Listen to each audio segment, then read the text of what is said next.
Agora no Conexão Poder, eu entrevisto o ex-deputado federal, Dr. Leonardo, que é secretário-chefe do Escritório de Representação de Mato Grosso, ERMAT. O senhor fica agora muito em Brasília, mas sempre aos finais de semana está aqui, porque eu percebo a sua presença. O senhor é municipalista, tem essa atuação muito próxima à realidade de Mato Grosso, e essa atuação em Brasília também reforça essa articulação com os gestores aqui no nosso estado. Doutor Leonardo, seja muito bem-vindo. É uma alegria ter novamente o senhor aqui conosco. A alegria é minha. Saudar os nossos telespectadores que estão aí, nossos internautas do Conexão Poder. Uma honra estar aqui, Ana Cristina, com você. Em nome da direção, de todos aqui, que faz o bastidor, que faz acontecer, chegar essa notícia precisa e com credibilidade, né, que o Repórter NT tem, Conexão Poder, enfim. É uma alegria estar aqui com vocês, um ambiente que a gente sabe que dialoga com quem está nos ouvindo com verdade, imparcialidade e com precisão. Obrigado. Como é estar em Brasília novamente, mas nesta função de secretário-chefe do ERMAT, tendo essa articulação com vereadores, prefeitos? Explica para quem está nos assistindo qual é a principal missão e o principal desafio. Fazer um histórico breve aqui. O Escritório de Representação do Estado de Mato Grosso, em Brasília, na realidade, na década de 60, 67, foram criados 3 escritórios. Rio de Janeiro, que tinha uma importância histórica, São Paulo e Brasília. Com o tempo, a gente sabe que perdeu a importância do Rio de Janeiro, né, a capital toda transferida para Brasília, e se encerrou do Rio de Janeiro. E ainda permaneceu, além dos anos 2000, São Paulo e Brasília. Com o tempo, foi desativado o escritório de São Paulo e permaneceu em Brasília, essa unidade que estava nesse prédio há anos, né, mais de 30 anos. E lá já, na Galeria dos Estados, que foi feito para isso. E lá só estava, por último, agora Minas Gerais e Mato Grosso. O governador Mauro Mendes, que é essa administração, né, inovações, falou, olha, vamos transformar o que é o escritório em uma secretaria para potencializar a busca de oportunidades para o Estado de Mato Grosso, em convênios federais, internacionais, e dialogar com quem queira, os entes, né, os municípios, prefeituras, vereadores, enfim, que queiram ir lá buscando auxílio do Estado, nós estamos presentes. Além do que, tinha a presença também da Procuradoria-Geral do Estado. A PGE tem um procurador lá, que atende os interesses dos estados frente aos tribunais superiores. Então o governador deu essa missão, olha, Leonardo, você vem para cá porque você tem esse perfil, né, que você dialoga bem, conversa com as pessoas. E com todos. Com todos, gostam muito de você. E você eu fui coordenador de bancada, fui vice-líder do meu partido, ocupei espaços importantes em frentes parlamentares, como fui diretor da FPA, a Frente Parlamentar da Agropecuária, que é a maior do Brasil. Então frequentava também a Frente Parlamentar do Municipalismo. Então você já tem esse contato, vai para lá fazer as articulações. Então, agradecer essa oportunidade de vir ao Executivo, transformamos em secretaria para potencializar, mudamos daquele espaço, fomos para um espaço mais moderno para bem atender aqueles que nos procuram e começamos a fazer essas articulações, observar as oportunidades. Mato Grosso realmente não usava muito essas oportunidades. O estado que começou a ter uma condição financeira muito boa, começou sempre com recursos próprios e não observava essas oportunidades. Então, a secretaria funciona para a gente olhar, ver as oportunidades e apresentar para as secretarias, para o município, ou articulações internacionais. Por exemplo, eu frequento embaixada. Semana passada, eu vi uma situação aqui dos haitianos, que estavam com dificuldade em relação a documentos, procurei a Embaixada do Haiti e começamos um diálogo lá para tentar resolver. E aí são essas funções, eu articulo e coloco nas pastas. Se é da saúde, o secretário de saúde termina, se é da educação também, e eu represento o governador. Então, há eventos oficiais em Brasília, que o governador não possa estar, nem o vice-governador, sou eu que faço lá as honras representando o governador, o vice-governador, enfim. É um cargo que a gente fica muito feliz, que eu sou executivo, sou ordenador de despesa, foi criada a secretaria, ou seja, eu estou desse outro lado do executivo, que eu não tinha essa experiência. Então tenho que agradecer ao governador Mauro Mendes e ao vice-governador Otaviano Pivetta pela essa oportunidade, porque eu tenho MBA em Administração Pública e Gestão de Cidades, mas é pela primeira vez também que eu estou pondo a mão na massa, fora do Legislativo, e poder ver esse outro lado. Então, esse grande ambiente de criar oportunidades, e criamos. Observamos que aumentamos mais os convênios federais e internacionais, trouxemos mais oportunidades, porque às vezes a iniciativa privada também vai lá procurando, querendo alguma reunião aqui com alguma secretaria específica, querendo vir para abrir algum emprego, alguma indústria, a gente encaminha também para secretarias afins. Doutor Leonardo, porque a vida, né, de um gestor, ela é muito agitada nos seus municípios, no sentido de compromissos, muita coisa, porque é o que está mais próximo ao munícipe. O munícipe, ele busca no gestor municipal a resposta para as suas aflições, para os seus problemas.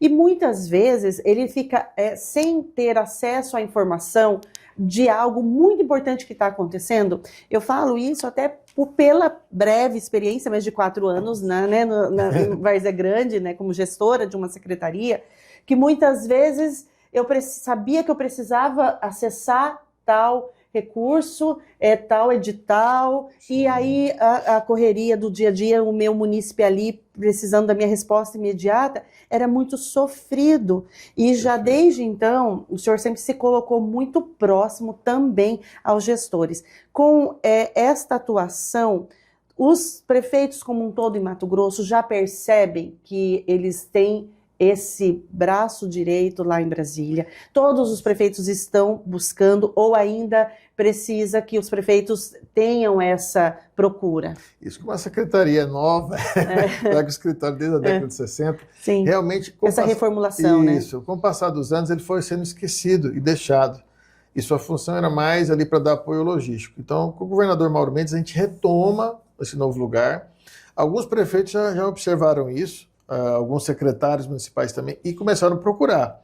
E a gente começou a dar vazão a essas demandas, porque às vezes são questões burocráticas pequenas, que você vai despender um recurso financeiro para ir a Brasília. Muitos falam, não, você pode vir para mim, você consegue uma reunião com o ministro, tem aqui esse projeto parado, dá para você e sua equipe observar o que está acontecendo? Isso em relação a municípios de todos os portes, de pequeno porte, médio porte, grande porte? Ou os municípios de grande porte, por exemplo, acessam mais?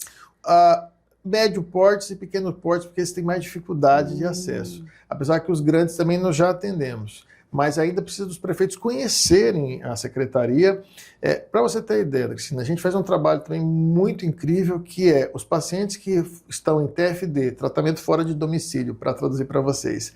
Ou seja, o tratamento que não tem aqui no Mato Grosso e precisa ir para fora, como o Sara Kubitschek, por exemplo, que é uma grande demanda, o Hospital da Criança, o Hospital do Coração em Brasília, o governo do estado paga para eles irem para lá. Então, a passagem de avião, por exemplo, quando eles chegam lá, eu tenho uma equipe, carro e motorista, eu digo secretaria, tá? O Estado, a secretaria tem uma equipe que pega essa pessoa no aeroporto, leva para casa de apoio, leva no Sara Kubitschek, nós damos esse suporte. Mas precisa agendar com a gente. Eu tenho uma enfermeira concursada do GDF, que é de Brasília, que foi cedida para nós, que conhece assistência de saúde. Eu trouxe esse trabalho para que acompanhasse um canal de comunicação WhatsApp e esse recurso. Nós adquirimos agora uma van equipada com elevatório, para não precisar tirar o paciente da cadeira de rodas, ele já encaixa a cadeira de rodas, melhoramos o serviço. Bem como o governador também, o governador Mauro Mendes, pegou de R$25 a diária e aumentou para R$200 por pessoa. Mas perceba, pouca gente sabe disso, porque quem faz o TFD é a Secretaria de Saúde. Quando ele manda a Brasília, aí fica na minha responsabilidade. E geralmente quem troca esses telefones são as próprias mães que se conversam e passam o telefone da secretaria específico e a gente faz esse contato e dá esse suporte para eles lá. Olha que trabalho interessante. E que pouca gente sabe. Se a gente perguntar isso nos municípios, quem trabalha com TFD não sabe como é que é o paciente fazer o TFD no estado e chegar a Brasília. Claro, em São Paulo, Curitiba, não tem esse suporte, porque não tem a secretaria lá. Mas em Brasília, que tem essa demanda, principalmente do Sara, a gente faz esse trabalho de acompanhamento, só para você saber. Então a gente precisa divulgar mais, agradeço aqui o momento, porque eu preciso que procurem, os prefeitos precisam procurar. Precisam nos procurar, os secretários municipais também, enfim, nós precisamos dessa demanda que venha. E aí você com o tempo é podendo divulgar o nosso trabalho, mostrando a importância dessa secretaria, porque conforme ela vai ser demandada, a gente vai crescendo e ampliando. E às vezes são situações que acontecem incríveis, que já nos procuraram. Está lá com um projeto, está lá no sistema, não consegue o contato lá com a parte técnica de algum ministério específico e a gente vai lá pessoalmente. E vê que de repente é uma coisa que só faltava um endereço. E estava amarrando milhões de reais um projeto sair. Faltava uma pequena coisa que tinha que sentar frente a frente, pedir para abrir, e graças a Deus, por por ter sido deputado federal, por ser um ex-parlamentar, eu tenho acesso aos atendimentos enquanto secretário de Estado também, e a gente consegue dialogar, e por questões simples ia se perder aquele recurso, aquele projeto não andava, um endereço, um número de endereços que estava faltando, ou clicar no botão correto, ou reajustar tal palavra, e a gente já fez muito esse trabalho aí para diversas secretarias de vários municípios. E, doutor, as demandas mais presentes, elas se referem a saúde, educação, segurança, logística, agronegócio? Quais são as demandas, assim, que os prefeitos vão lá pedindo, doutor Leonardo, me ajuda? As demandas são as mais diversas possíveis, são de todas as áreas, né, de todas as frentes. Claro que sempre os prefeitos buscam essas oportunidades. Tem aqueles que já cadastraram propostas voluntárias. Quando é a emenda atual que o parlamentar está no mandato, a gente sempre faz esse bom relacionamento, procura a equipe, pede para que eles ali a gente pode auxiliar.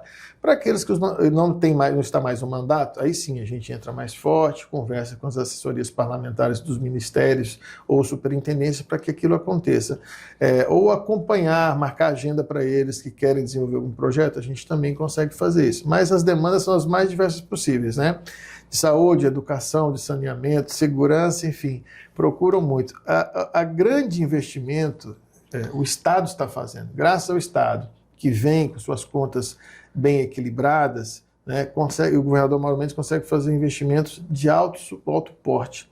E é isso talvez também que os prefeitos não procuram tanto essas oportunidades federais, fazem naquilo que eles acham, que é só parlamentar e emenda. Mas como eu falo para eles, olha, se tiver qualquer proposta, cadastrem, porque aí a gente começa as articulações. Não podemos perder oportunidades. E existem diversas, você sabe, você foi secretária, conhece, e as oportunidades, propostas voluntárias, editais que abrem, então a gente fica de olho, esperando. Quando eles vêm, a gente apresenta a oportunidade. Mas é de todas as áreas, cultura, educação, a gente está sempre atuando lá em todos os ministérios, todas as superintendências. Falando, né, o senhor citou aí do mandato, o senhor foi, inclusive, premiado na atuação como deputado federal.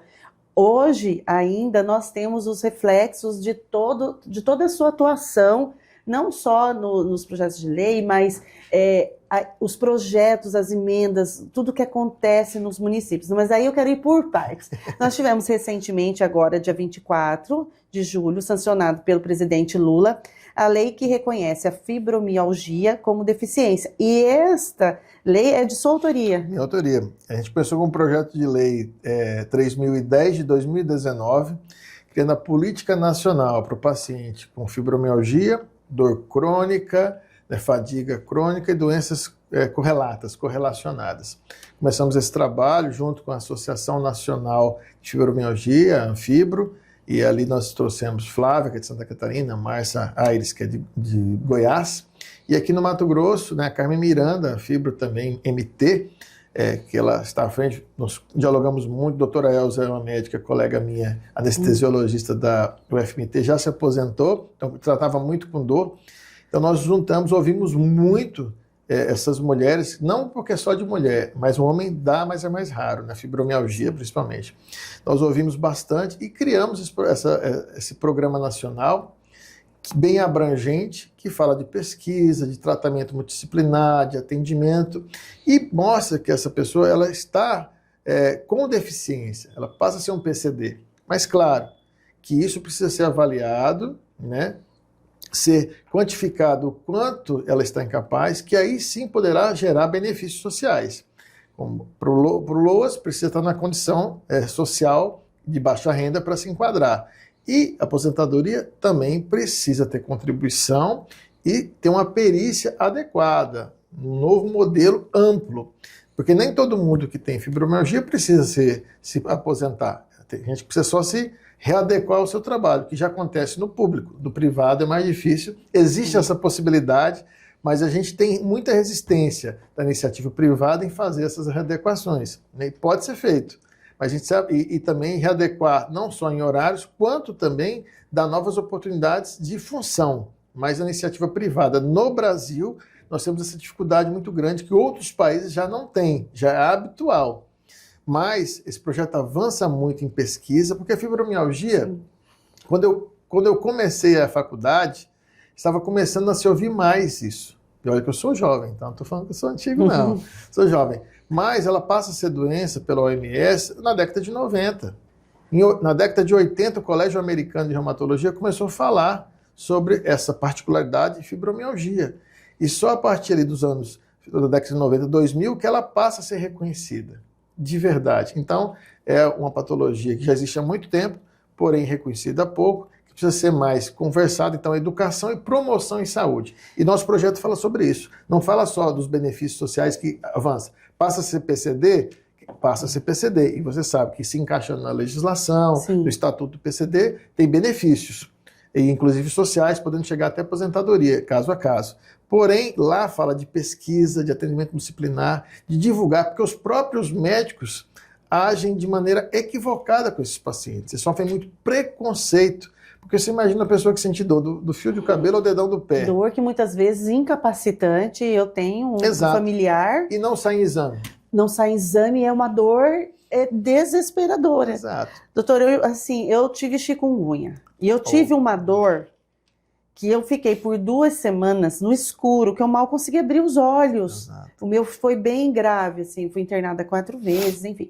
É quando eu leio sobre fibromialgia e ouço o relato das pessoas, não tem como não se sensibilizar. E o quanto é importante uma lei como essa, como o senhor disse, porque ela não é uma lei limitada a uma vertente, ela é muito ampla e vai contribuir até mesmo no campo da medicina. Sim, precisa ser mais divulgada, conversada.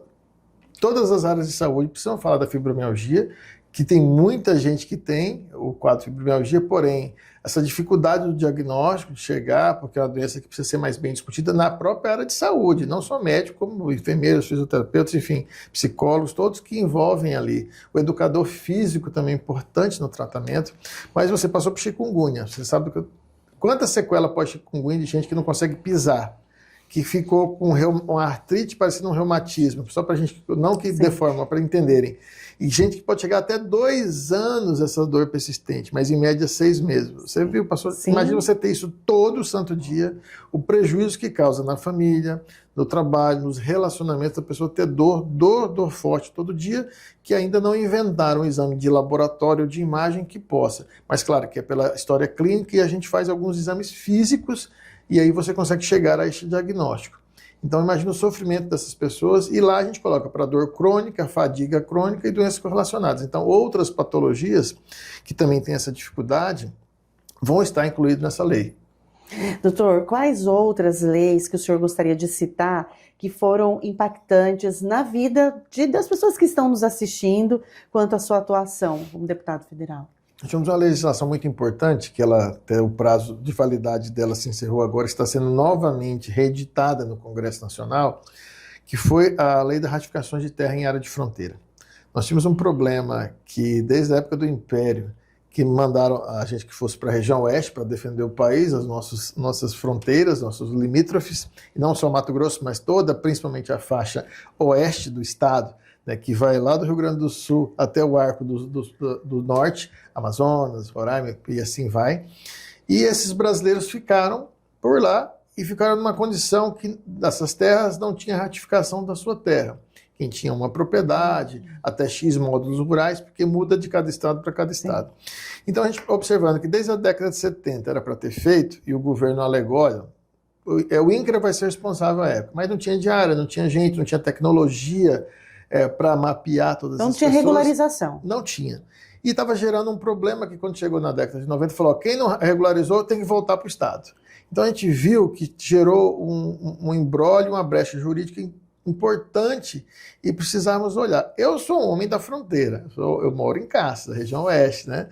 Então eu não preciso dizer, eu sou a região pantaneira e de fronteira. Observando isso, a gente fizemos a ratificação, a legislação que avançou, porém, devido à pandemia, eu também acabei ficando doente, tendo um câncer no meio dessa história. Ela foi, mas não na integralidade, vetaram uma parte importante, mas agora era tão importante que o Congresso teve que reeditá-la, dando mais prazo para que essa ratificação acontecesse. Precisamos avançar melhor, esse problema precisa ser resolvido. Ela vetaram a parte que eu mostro que o Estado foi incompetente, que a culpa é do Estado em não fazê-lo, então o cidadão não pode ser penalizado e precisava se resolver. Eu tinha colocado prazo, olha, em 6 meses não resolveu, tem mais 6 meses, mais 1 ano tem que estar resolvido. E essa foi a parte que não quiseram. E aí foi aí onde tem que se reeditar. Essa lei é importante. Entrei com leis também importantes em defesa da mulher contra a violência. Lá nós tínhamos tipificando o crime de ameaça, porque a mulher era ameaçada, ia na delegacia e não tem como qualificar. Se saía ela e o ameaçador. Daqui a pouco ameaçava de novo, nada era feito, daqui a pouco ela era morta. Que é uma sequência que a gente vê que acontece muito. Vai escalando, né, a violência. Vai escalando até a morte. Então, lá a gente fez esse trabalho para deixar a tipificação e também dos não conviventes, que precisávamos ter eles também enquadrar na Lei Maria da Penha. Teve um relacionamento que não convive com a mulher, encontrou hoje à noite, saiu e a agrediu, pela condição de mulher, também tem uma tipificação e aumentar, porque só as lesões gravíssimas que teria a pena, as leves, não. Por exemplo, então, qualquer violência é violência. Não precisa você amputar um braço para a pessoa ou causar um aborto ou causar a morte, que aí sim essa pessoa era julgada. Então nós começamos a dialogar sobre isso e aí foi que surgiu o que eu te falei, o nosso projeto Aprenda e Empreenda, que não era só fazer leis para o vitimizador, para punir, que precisa ser punido, mas também a gente precisava dar liberdade econômica, porque muitas coisas que prendem as mulheres é esse medo.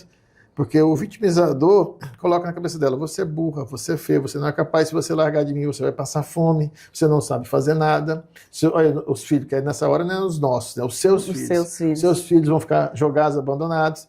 Então, a gente foi lá para trabalhar, para despertar o empreendedorismo feminino, que ela entender que ela é capaz e ter uma oportunidade de ter seu próprio negócio, ou no curso, ou em outros, para que ela pudesse se libertar, né, economicamente, entender, eu sou capaz, eu posso sim, eu posso estudar, eu posso sair daqui, eu não preciso ficar nessa dependência, ficar onde eu não quero estar, às vezes sofrendo violência física, apanhando, vamos colocar aqui a palavra correta, sendo xingada por condições que eu achar que eu não sou capaz, que eu não vou ter condições financeiras de me sustentar. E fazendo uma parte, o projeto que o Dr. Leonardo está citando, né, o Aprenda e Empreenda. Aprenda e Empreenda. Ele esteve em Várzea Grande e eu tive a oportunidade, como testemunha, de acompanhar muito de perto, alcançando milhares de mulheres de diferentes idades, com essa preocupação de atingir mulheres de todas as idades, com a sensibilidade de identificar em cada contexto qual oficineiro que iria ali ministrar a aula para que ela tivesse autonomia financeira e aprendesse, né,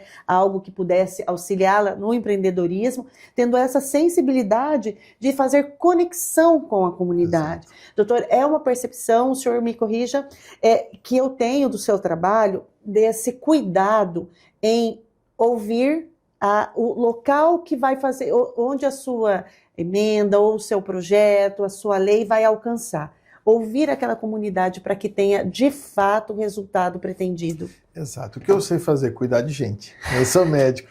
E eu aprendi melhor do que nunca a ouvir o paciente. Por que, graças a Deus, enquanto profissional da área de saúde, médico, as pessoas gostavam? Porque não tem paciente que liga e fala, doutor Leonardo, queria tanto uma consulta com você.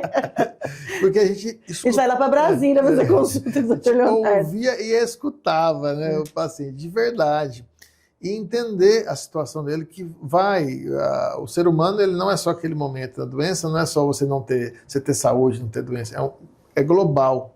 O ser humano é como um todo. Então a gente, no mandato também, ouvir as pessoas, ouvir as comunidades, entender as particularidades, faz com que você possa realmente fazer chegar efetivamente. Eu sempre brigo que os recursos públicos, são nossos, então a emenda é nossa, pública.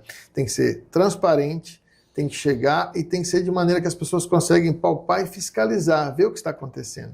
Então, não posso fazer para mim o que eu acho. Você tem que ouvir a comunidade, ouvir os gestores. Você foi muito importante naquele momento, enquanto secretária, gestora, ouvir qual que é a sua necessidade. Vamos lá junto, ver o que aquela comunidade precisa. Vamos ouvir estas mulheres. Quem que é o oficineiro? Então a gente nunca agiu com politicagem, que é o que acaba com tudo no Brasil. Eu sou testemunha disso. Né? A gente nunca apontou, tem que ser fulano. Não. Quem tem perfil para dar esta oficina? Fulano, então traz, você pode vir. Porque querer ensinar também, não é todo mundo que quer passar adiante, né? E tem habilidade para isso. Então nós sempre tínhamos, quem é que pode vir somar nesse grupo de mulheres que a gente quer a liberdade delas, a gente quer a liberdade criativa, econômica, quer despertar o empreendedorismo. Se ela empreender aqui, ótimo, mas de repente ela vai empreender em outra coisa. missão cumprida. E quantas histórias bonitas nós temos. Nossa, eu viajei, fiquei emocionada porque eu fiz uma viagem no tempo, eu tive a oportunidade de acompanhar a finalização desses cursos e eu me lembro de um relato de uma participante que disse que aquele curso tinha salvo a vida dela, porque tinha mostrado para ela que ela era capaz de dar uma continuidade, né, no que ela aprendeu ali, e com isso ela rompeu o ciclo de violência. Então essa pessoa fez um relato lá na comunidade Eliane Gomes, e aquilo me marcou o quanto a gente, né, como gestor, tem uma responsabilidade, como o senhor acabou de dizer, não, o recurso é público, então ele tem que ter efetividade. Isso faz a política valer a pena. Quando você consegue, porque às vezes a gente, eu fiz asfalto, fiz posto de saúde, mandei emenda para tal coisa, isso eu fiz uma ponte, é importantíssimo isso. Mas quando você consegue levar recurso público da onde não existia, porque o Aprenda Empreenda é o primeiro do Brasil, nós criamos a rubrica, ou seja, assinatura financeira no orçamento para receber dinheiro. E virou referência, inspiração para outros. A ministra Damares, à época, entrou e criou um curso federal, inspirado em nós, porque a rubrica foi nós que criamos. E a gente poder fazer isso e ajudar pessoas, mudar a vida de pessoas, nós fortalecemos laços, unimos famílias da onde talvez estava desunida e com as nossas palavras fizemos a união, onde não dava mais possível, as pessoas seguiram o seu caminho, mas salvamos vidas, mudamos realidades. É aí que eu falo, a política vale a pena para isso.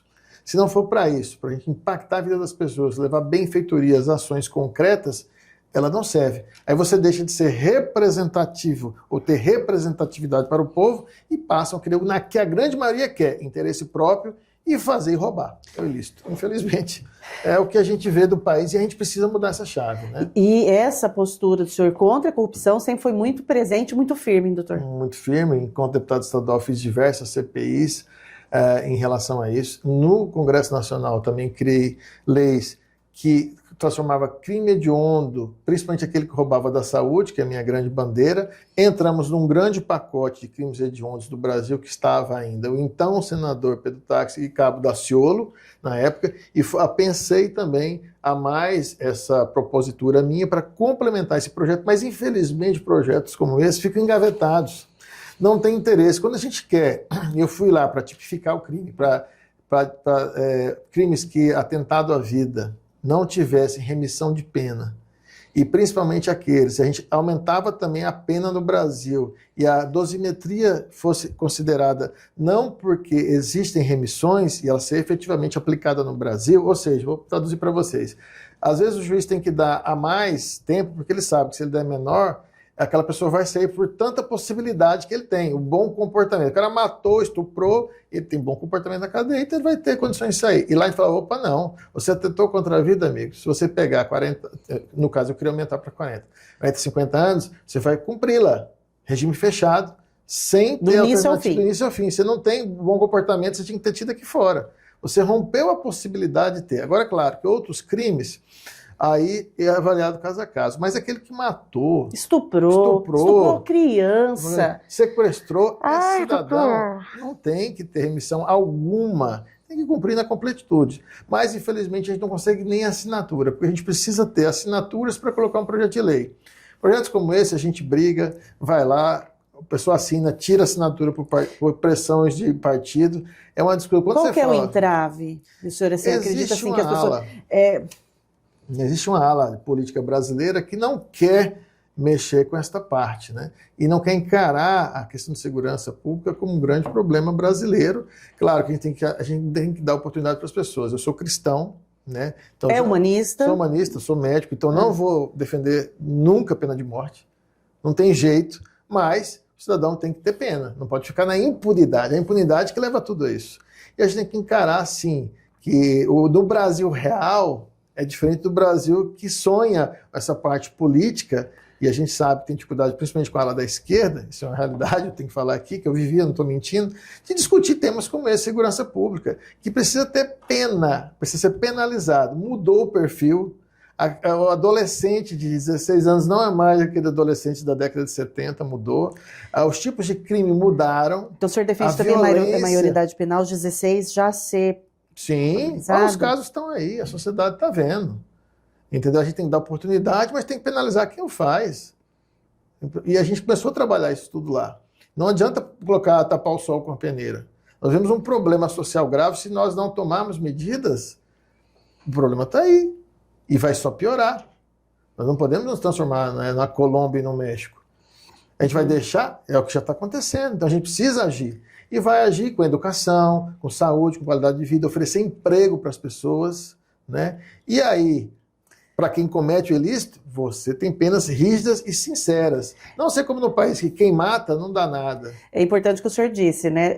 Você supre a sociedade de todas as oportunidades, exato, porque aí você tem que olhar para este lado para que, a partir disso, não se enquadrou, não tem como, tem que ser culpabilizado. Tem que ser. Não tirando a responsabilidade do poder público de dar as oportunidades. Tem que dar as oportunidades, tem que oferecer. Mas a partir disso aí, quem mesmo assim vai querer aqueles que, no Japão tem crime, é menor. Exemplo, dá um exemplo de grandes, né? Estados Unidos tem crime, mas tem penas. Tem pena e tem prisão perpétua. O senhor é defensor da prisão perpétua? O senhor diz pena de morte não e prisão perpétua? Pena de morte não. Sim, em alguns casos a gente sabe que não adianta, esse indivíduo não tem mais condições de viver em sociedade, que se liberá-lo ele vai matar de novo, ele vai estuprar de novo, e na área de psiquiatria a gente conviveu em algumas entrevistas de famosos sociopatas, psicopatas, enfim, de assassinos famosos no Brasil. Eu tive a oportunidade de ter aula com grandes psiquiatras forenses que estiveram, né, desde o Bandido da Luz Vermelha, que o pessoal não vai lembrar, do Chico Picadinho, do Maníaco do Parque, e a gente conversamos muito sobre esse perfil, não só como esses, mas outros que não têm condição. Então, se você colocar na sociedade, ele vai cometer novamente. Eles precisam sim. E tem crimes que, se a pessoa cometeu, ele tem que saber que, olha, se ele não vai porque ele não tem caráter, ele tem que saber que ele não pode ir porque ele tem medo. Se eu fizer tal, eu vou pegar a vida inteira de cadeia, eu vou ficar lá, eu vou ficar na cadeia. Precisa ter, né? O cidadão precisa também saber que ele vai ter pena. Agora não dá num país que é impunidade. Não, se eu matar não dá nada. Hoje, quantas pessoas morrem? Hoje nós estamos vivendo num país de impunidade? A todo momento. Olha quantas mortes. O Brasil vive uma guerra civil, né? Como se o país estivesse em guerra em todas as áreas, no trânsito, nas condições sociais. Todo dia morre alguém. Todo dia morre um cidadão. Se é problema relacionado à criminalidade ou não, não importa, são pessoas que morreram. Anuário da violência publicado ontem em relação às mulheres, por exemplo, violência, foi algo, e Mato Grosso liderando de uma maneira muito triste a gente ver em que momento nós estamos, né? Precisamos do enfrentamento. A impunidade leva tudo a isso. É um dos fatores também. Doutora, é tanta coisa para falar, né? A gente, falando desses projetos, a gente foi para esse caminho das leis que contribuíram para a proteção da mulher, né, nesse espaço, essa atuação na área da saúde. O senhor fez parte da frente parlamentar do agro, também. Sim, do agro. Do agro, a gente tem vários embates dentro lá. Perceba, eu fui da FPA, Frente Parlamentar da Agropecuária, a maior do Brasil. E lá nós defendíamos a boa agricultura. O que significa boa agricultura? Um pequeno sítio, uma pequena propriedade, ele tem que ser produtivo. A gente precisa levar assistência, extensionismo para ela. A grande agricultura é importante para o Brasil? Claro, um dos grandes do PIB, do dinheiro do Brasil, vem do agronegócio. Da produção de soja, de milho, de gado, de algodão, enfim, tá aqui, eu não preciso dizer aquilo que nós somos campeões. Mas a gente também tem que ter um olhar para toda a agricultura, porque é a pequena agricultura que coloca alimento em nossa mesa. E lá a FPA trabalhava para todos.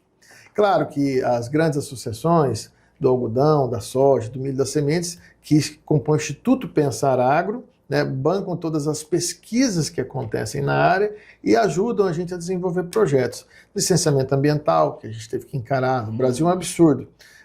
Você mora na sua rua e no seu bairro, que é de terra. Tem 30, 50 anos que tem essa rua, vocês passam por ela. Só que para a gente abrir, a gente precisa de licença. Quer dizer, o prejuízo ambiental já aconteceu, mas no Brasil você vai precisar de licença para poder asfaltá-la ou para mexer nessa rua. E assim é em estradas, em empreendimentos que travam esse país. Então chega um absurdo. Esses e outros, nós discutimos muito isso. O senhor falando da questão da legislação ambiental, sim, doutor, qual a dificuldade que se tem em cada um ceder um pouco e encontrar um meio termo entre as mais diferentes discussões? Porque aqui eu tenho a oportunidade de entrevistar, né, defensores dos dois lados, conversar e tem uma luz nesse caminho? Tem, a gente tem o diálogo. O Brasil tem as legislações ambientais mais rígidas do mundo, começa por aí. E tem a sua área muito bem preservada. né? Mais 60% da área brasileira. Então, nós tem que ter esse entendimento. E aí existem pressões de todos os lados. Lógico que a gente tem que manter o meio ambiente, claro, as condições climáticas de mudança está aí, eu acredito na ciência, eu sou fruto da ciência, eu não posso acreditar. Sim. Mas a gente tem que ser produtivo, e aí entra a tecnologia, sem precisar desmatar. Aumentar a nossa produção. O Mato Grosso tem capacidade de dobrar a sua produção com tecnologia, que é o que o setor da agropecuária está fazendo, buscando novas tecnologias para aumentar a sua produção na mesma quantidade. Criar mais proteína animal no menor espaço. Usar áreas degradadas para fazer. Então, já estão sendo feito isso com tecnologia. Inclusive, começa no agro e, às vezes, começou no exército, acaba no agro. Então, é importante a gente saber disso. São difusores de tecnologia também e vão baratear. Percebendo tudo isso, a gente tem que ter esse entendimento de sentar no diálogo da mesa. Para ter uma boa agricultura, precisa ter um bom clima. A gente precisa ter consciência de sentar aos lados. Mas os dois lados, às vezes, não querem conversar. Ir para o radicalismo, isso não adianta. E a gente tem um outro lado que acontece. Existem pressões internacionais de ONGs financiadas, de países da Europa, de outros países, que não querem o nosso desenvolvimento. E aí ficam financiando o argumento para prender o nosso avanço. Isso também existe, não adianta a gente negar. E aí, para atender interesses desses investidores estrangeiros ou ONGs, se mantém no bastidor ações para segurar tudo. Isso é real, existem dos dois lados, não adianta a gente querer negar.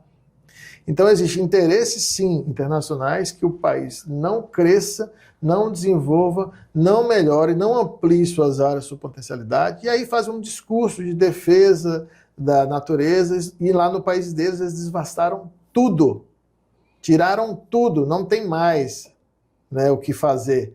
E aí acaba usando desse discurso. Então, a gente tem todos os lados, eu acho que passou da hora de sentarmos na mesa, de ter um bom entendimento que a gente precisa da preservação. Um dos nossos maiores ativos, sim, é o nosso recurso natural. Para a gente ter peixe, precisamos de rios bem cuidados. Para a gente ter uma boa alimentação, precisamos de uma boa agricultura que haja com assistência técnica adequada para que use o menor número de defensivos e leve alimento com qualidade para a mesa. E as grandes produções também sejam cada vez melhor na questão da irrigação, seja precisa para que gaste menos águas, que os defensivos sejam utilizados de maneira mais personalizada e adequada para que se use menos. Então é melhor para quem está produzindo, barateia para quem está produzindo e chega em condições melhores também para o consumidor. Então são todos os lados que têm que se unir. Esforçar cada vez mais na tecnologia, ela veio para ajudar, para contribuir conosco, né? E esse lado tem que dialogar, mas tem que ser com sinceridade. Os dois lados têm meia razões, mas a gente, assim, o que trava muito, principalmente o discurso em relação ao agro, ao qual eu faço parte, da frente parlamentar, me considero ainda, eles não estão lá, a gente trabalhou demais, é que existem algumas coisas que são absurdas. Como eu falei, para você avançar uma estrada, uma BR, algo que já está lá há vários anos, para que eu preciso de ser tão difícil um licenciamento? Às vezes com acordo da comunidade indígena, para aquele traçado, sentar, por que os órgãos fiscalizadores ainda não destravam? Mesmo a comunidade procurando hoje, dialogando, falando que querem, porque a comunidade indígena quer o asfalto, vai favorecer ela. A comunidade indígena quer ter acesso às tecnologias, mas por que não deixá-los tê-lo? E aí não seguir exemplo como dos Parecis e outros. Então, assim, escuta a comunidade, aquilo que a gente acabou de ouvir. Vamos ouvir a comunidade? Comunidade, o que vocês querem aqui na comunidade indígena? Opa, então vamos atender, porque para eles é ótimo. O carro, a ambulância, a educação vai chegar melhor na aldeia, a alimentação também. Eles não querem viver mais ali no isolamento total. Então, a gente falta... E aqueles que querem, ok, serão respeitados. Tá, mas a grande imensa maioria não quer, ou seja, não querem ouvir quem está lá e querem se seguir, principalmente por ONGs estrangeiras que querem financiar o não crescimento nosso. Doutor, o senhor falando das pressões internacionais, como que o senhor avalia esse momento que a gente está vivendo em relação a tarifário, né? A questão aí, hoje mesmo, essa guerra tarifária, hoje mesmo cedo eu vi a questão do minério, que já estão aí eu falei, nossa, o interesse do nosso minério, peraí que a coisa já... O senhor falando aí dos interesses, fica muito claro, como que o senhor avalia essa situação do Brasil em relação a essa determinação do presidente dos Estados Unidos, né, do Trump? Queria a sua opinião. Nos preocupa, porque, claro, quando essa briga não favorece a nenhum país, principalmente ao Brasil, e quando um grande briga com o menor, a gente sabe quem ganha, né? e quem vai perder. E quem perde, no caso, é o povo, a gente tem que ser claro. Afeta, sim, o nosso país, precisa sentar numa mesa de forma adequada e conversar e negociar. Não é bom para ninguém, principalmente se isso se escalonar, se tensionar e chegar na lei de patentes, que aí você, para que as pessoas entendam, você que tem, sei lá, um iPhone, não vai funcionar. Você que gosta do Gmail aí, acabou seu Gmail. A Google, o Google Maps, a Netflix que você gosta de assistir, a Amazon que você gosta de comprar, tchau. Ou qualquer aplicativo ou empresa que tenha algo americano, você para de usar cartões de crédito. Alguns bancos não podem operar no Brasil, então é muito maior do que a gente pensa se tensionar e chegar ao fim. Isso seria o radicalismo total, mas é possível. Então, o que a gente quer, observa-se da política americana, é negociar suas tarifas. O Trump joga um número maior, no Brasil acho que foi um dos maiores aí, então nos preocupa, para sentar na mesa e negociar. Agora não dá para o poder constituído, a presidência da República, sentar na mesa de forma adequada e dialogar. Ali existem diversas vertentes, mas o que a gente está aqui preocupado é econômica nesse momento. Tem que sentar e dialogar, porque perde todo mundo, perde todas as áreas, não só o agro. Você acabou de falar de minério, sim, acabou de falar de empregos que vão se perder. E nós temos moedas importantes de troca no Brasil. Sim, temos. É sentar na mesa e dialogar. Está te faltando esse diálogo? Tá faltando... E essa postura também do presidente dos Estados Unidos de considerar e fazer suas ponderações também as decisões do STF. Como conduzir, então, esse diálogo para que o Brasil tenha êxito? O Trump não ficou rico à toa, né? É um grande negociador e jogador. Tem até um documentário, um filme sobre ele na Netflix que assisti esses dias. É só a pessoa assistir. Vocês vão entender. Então ele está ali, quer sentar na mesa para negociar, né? E ele é um tubarão, um lobo, né? Impiedoso, enquanto olhar do lado dele. Então está na hora de a gente sentar na mesa com grandes articulações e colocar o que é claro. Nós vamos tratar o econômico aqui. Não dá para querer estender, mas principalmente olhar na parte econômica, que é o que afeta direto, a gente tem que sentar. E as outras discussões, desdobramento, tudo bem. Mas, principalmente economicamente, a gente tem que sentar em defesa do país. Claro que mexer em estruturas democráticas, ele vai fazer o jogo, a gente defende sim as questões que... Sabe que o Supremo passou do limite, né? A gente até tem um texto que eu fiz que a gente precisava falar que é a supremocracia, né? Não dá, a gente tem que respeitar os poderes. As grandes... Você acha que o Supremo está invadindo? Há muito tempo. Pela falha do Congresso Nacional, pela covardia do Congresso lá atrás em votar temas importantes para o país, colocar na gaveta, começou-se um movimento de provocar o Supremo. E o Supremo começou a tomar algumas decisões que cabiam ao Legislativo. Isso virou moda, virou costume, gostaram e começou a passar do ponto há muito tempo. Então a covardia do Congresso levou à supremocracia. É melhor não ter então deputado e senador. Para quê? Se tudo se resolve no STF. Nos países que têm uma democracia, Estados Unidos, vamos usar, Alemanha, França, vamos pensar aqui, vamos comparar os supremos deles, as Supremas Cortes. Lá os ministros da Inglaterra, vamos trazer mais um quarto país aqui para a baila. Lá, quando vai se procurar, assim, olha, é lei, é Congresso, eles não estão aqui para legislar. O Supremo dos Estados Unidos raramente vão ter intervenções de legislação, porque cabe à casa. Ou seja, tem respeito pelos poderes, executivo, legislativo e judiciário. Um não entra no outro. Os ministros na Inglaterra, eles não dão entrevista, não fazem live, não ficam se demonstrando como no Brasil, são discretos. Mal você sabe quem são os ministros da Suprema Corte inglesa, por exemplo. Então tem discrição, não se aparece, não ficam a todo momento da entrevista, não comentam política, porque não é a função deles, eles têm que ser imparcial. Então no Brasil tem um perfil da Suprema Corte que nós não vemos nas grandes democracias. E costumaram sim a interferir, a invadir o poder. Está no momento de dialogar, como eu já defendi naquela época, cada poder no seu lugar. Se a gente vive uma democracia, isso é da ação democrática. E a gente não pode viver uma supremocracia, que é o Supremo tomando conta, o Congresso faz uma lei, tem os representantes, estão eleitos, bons ou não, mas estão lá para representar. Se a lei é aprovada, eles não podem derrubar. E é o que acontece a todo momento dos países, ou seja, passaram do ponto há muito tempo. Doutor, e aí, olhando para esse espaço do Congresso, há uma intenção de voltar? Ah, claro, né? Fizemos um trabalho importante lá no Congresso Nacional. Durante esse período... O senhor foi muito bem votado, né? Sim. O senhor é do Republicanos. Eu fiquei em primeiro lugar do Republicanos, o partido não fez quociente nessa última, e mesmo eu doente. Teve a pandemia, né, durante o meu mandato, e depois eu tive um câncer ósseo. Eu fiquei sem andar. Sim, o senhor se afastou um pouco por conta, né, da recuperação, de não estar ali no corpo a corpo. Sim, fiquei de cadeira de rodas, eu não estava andando, né?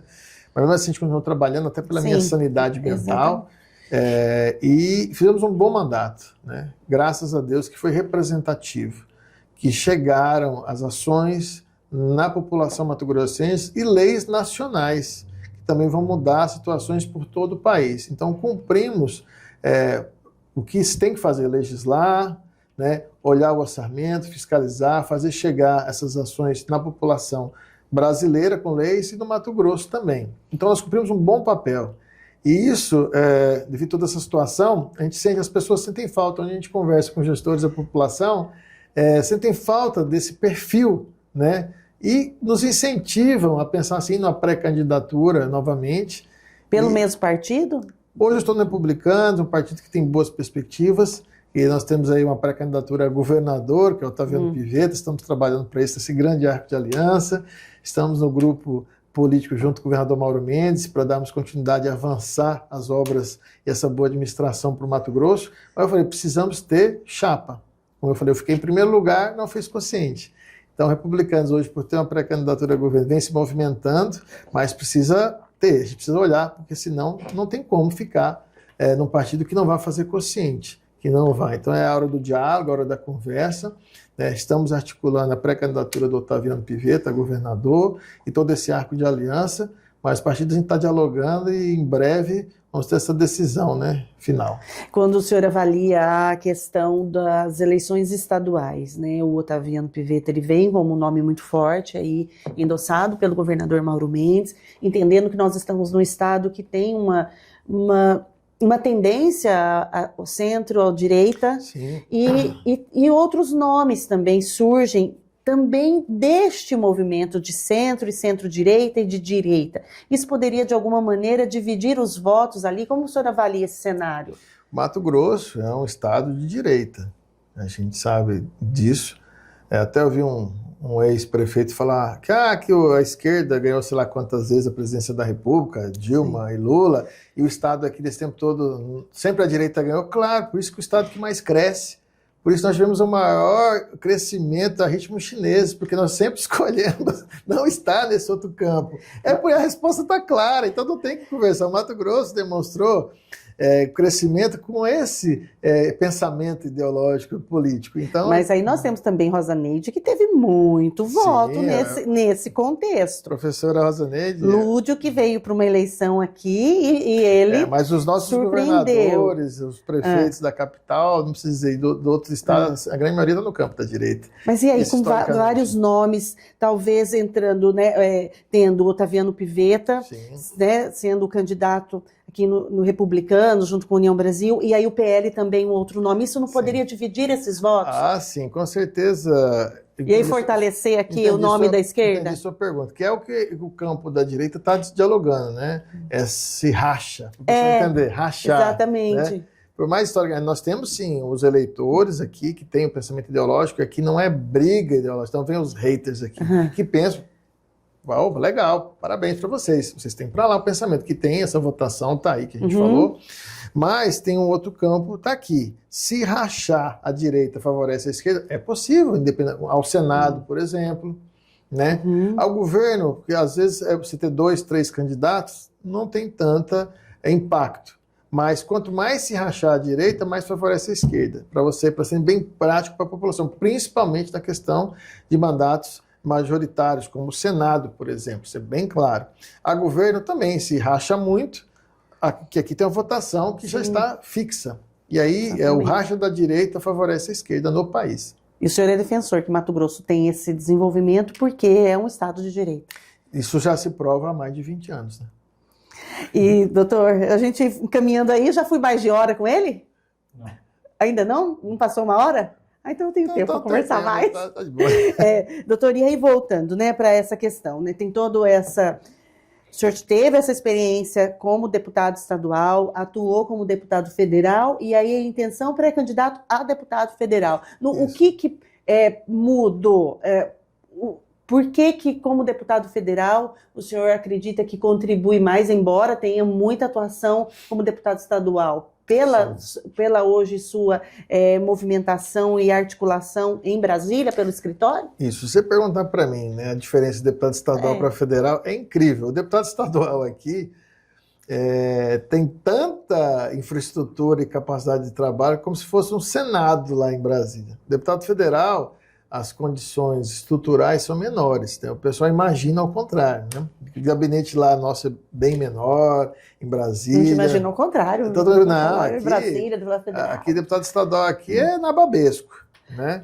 Mas, enfim, só que lá as grandes articulações e as grandes discussões do país são travadas.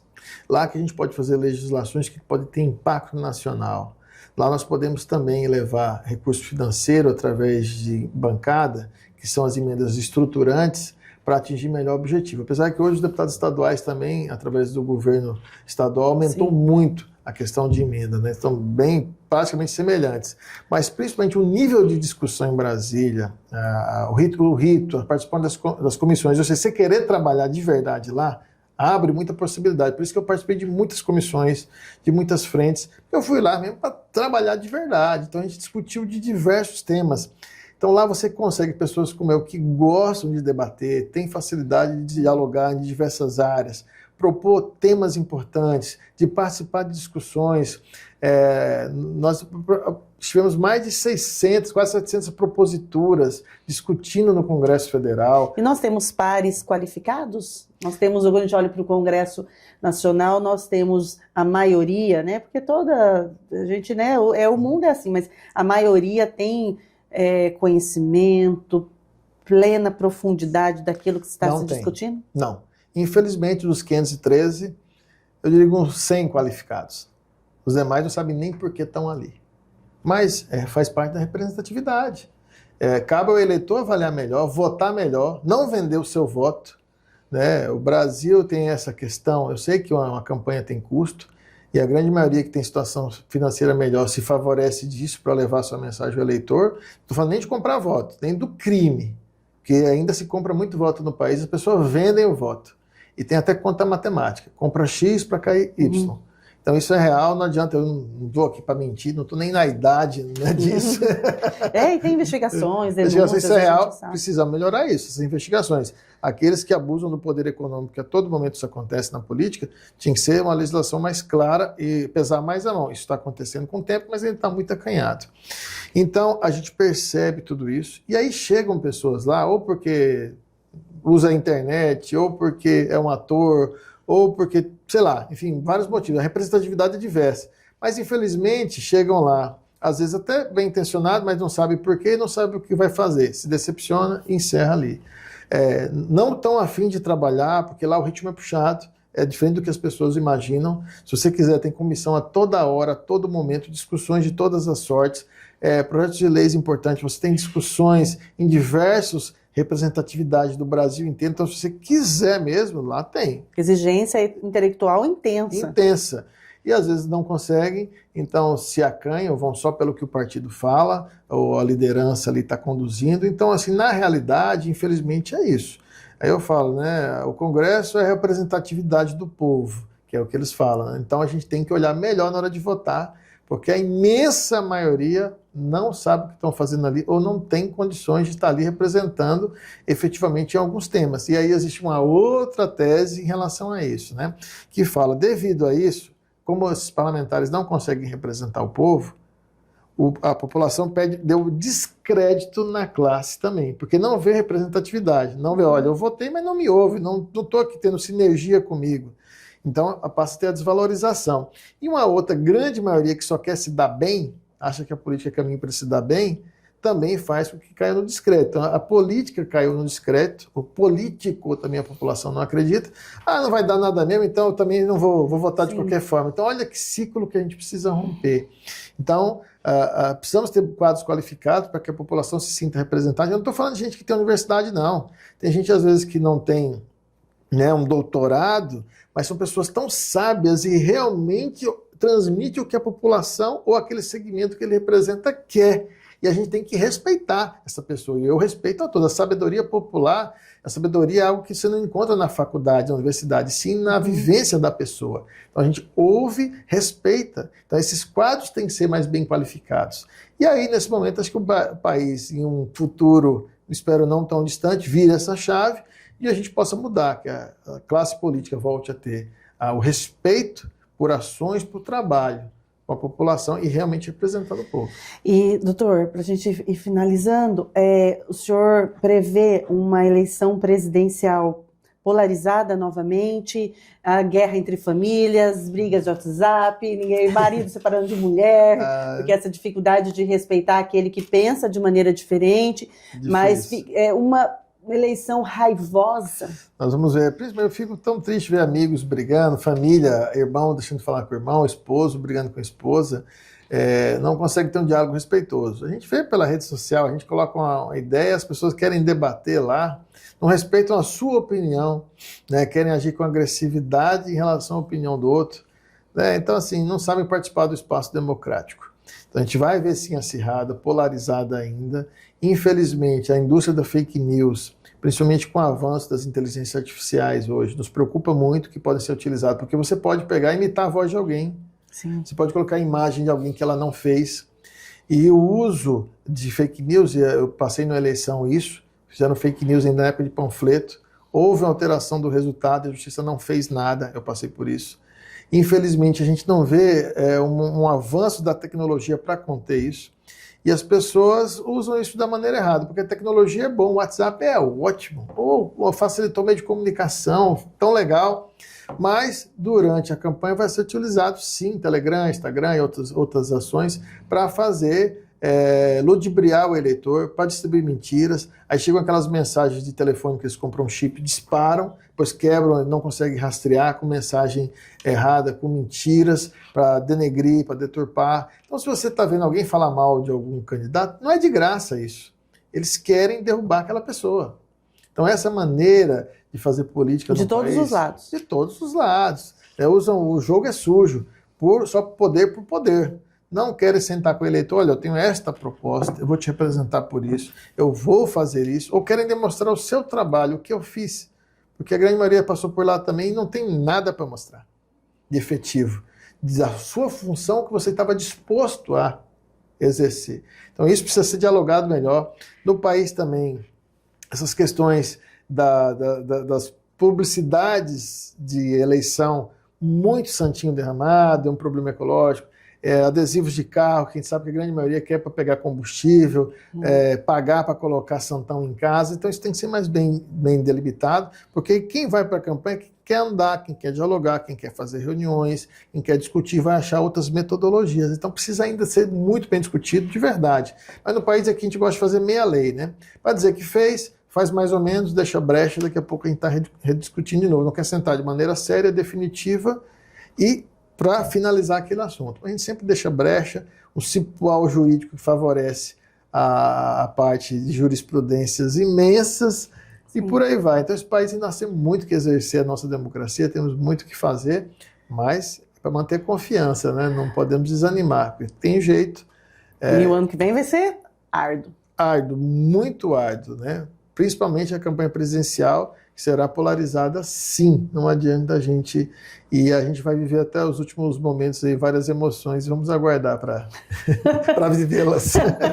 Eu entrevistei o ex-deputado federal, doutor Leonardo, ele que é secretário-chefe do ERMAT, e para perceber também esse reflexo, todo esse trabalho, Cuiabá, até aqui, a gente, antes da entrevista, o Gordo, que é o nosso editor, estava comentando de um projeto importante na área de futebol. Esporte para todos. Esporte para todos em Cuiabá, que é fruto de nossa emenda do Dr. Leonardo. 3 anos que eu já não estou mais no mandato e a gente ainda está executando. Sim. Isso mostra um mandato bem forte de continuidade em projetos sociais importantes. É o primeiro deputado federal que faz isso no país.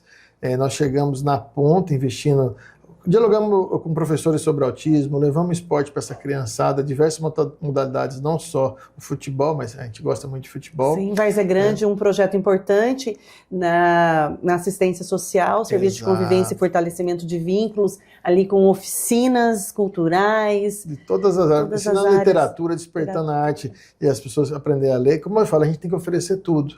Arte, cultura, educação, esporte. Primeiro você oferece isso para a sociedade e muda realmente as pessoas, mudam as famílias. É aquilo que a gente está falando no início, né? De você oferecer oportunidade. Muita gente falta oportunidade de verdade, então você oferece. Nem todos vão querer, né? Mas você oferece oportunidade, é o que eu falo. A gente atinge o objetivo, a gente vê mudanças reais na vida das pessoas. E quando isso acontece, fala, olha, valeu a pena, foi bom, né? E ainda a gente, independente de não estar no mandato, a gente continua trabalhando. Claro que o mandato facilita ações e possibilita melhor diálogo, né? Mas eu fico muito feliz de a gente poder ter projetos ainda acontecendo, frutos desse mandato, estruturantes, que chegam, que tem, por exemplo, no futebol, chuteira, meia, calção, colete, camisa, lanche. E muitas vezes com metade do valor de outros projetos que acontecem por aí. Com certeza, isso provado e foi elogiado pelo próprio Ministério. A gente fez um valor bem menor do que outros projetos, porque a gente faz de verdade, porque chega tudo como tem que ser. Isso não deveria ser algo que eu deveria falar, mas chega tudo de verdade para aquele projeto. Dr. Leonardo, meu entrevistado de hoje, muito obrigada, seja sempre muito bem-vindo. Agradeço, abraço aos internautas e até breve.